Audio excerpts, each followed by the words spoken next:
Fast lane. Dito kami sa London. Hindi sila ano?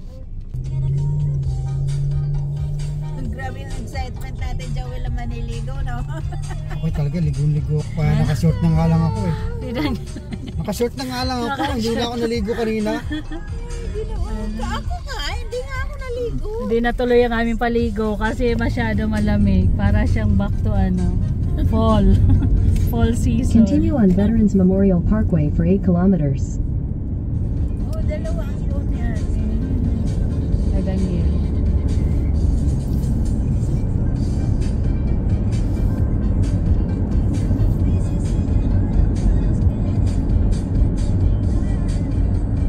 Bakit meron pa dyan sa salamin?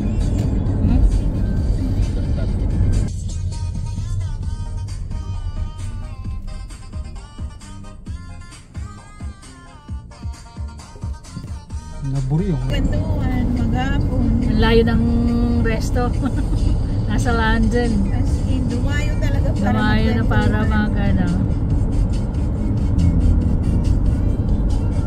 Hanapin ko na siya kanina. Yan yung mga gamit eh. May kumpas. Nice ko yung cellphone mo. Sobra. Malamig parang fall season eh. Talaga. Maraming kumpanya. So maraming work dito. Madami nga ang mga Parang street ano dito? sa Industrial area.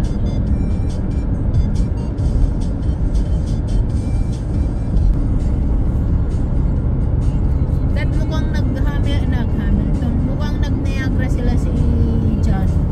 Sila si Carly. Saan ka ba liliko dito? Parang dito ka na ano eh. So Kahabol yung Henry. mag-i-enter na tayo ng highway.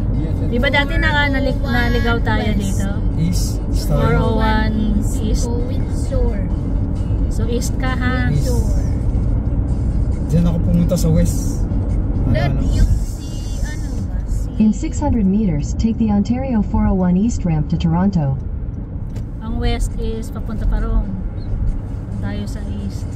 that si yung Balik na tayo ng driving na Indian. Di ba ang bahay niya sa Sarnia? Balik na tayo ng Toronto. Take the Ontario 401 East ramp, then merge onto Ontario 401 East. Bahay niya sa Sarnia. East Yung nabili niyang Toronto. bahay. Tapos nirenovate niya, di ba?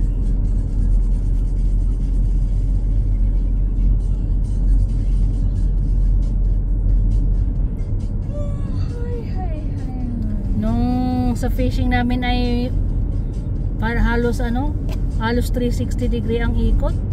Ang bilis ng ano nito oh. Kala ko kami didiretso doon saan. Sabi ko, Yung ikot na ikot. Ginising lang kita. Continue on Ontario 401 East for 130 kilometers. oh, kami tatlo. Kasi di ba nauna nga sila na sila. Gusto niya talaga ang fishing kasi kahit madaling araw sumama siya. Oh, pero next time ayaw niya na kasi wala nga siya nako. Walang nahuli. I think talagang naghahanap din siya ng mapifish. Doon po siya sama sa Mississauga yun. Sa Saan? pinuntahan natin. Wala mo tayo sa maliliit lang kuha natin doon. Mayroon fish doon pero maliliit lang. O di bale, basta mag-enjoy lang siya.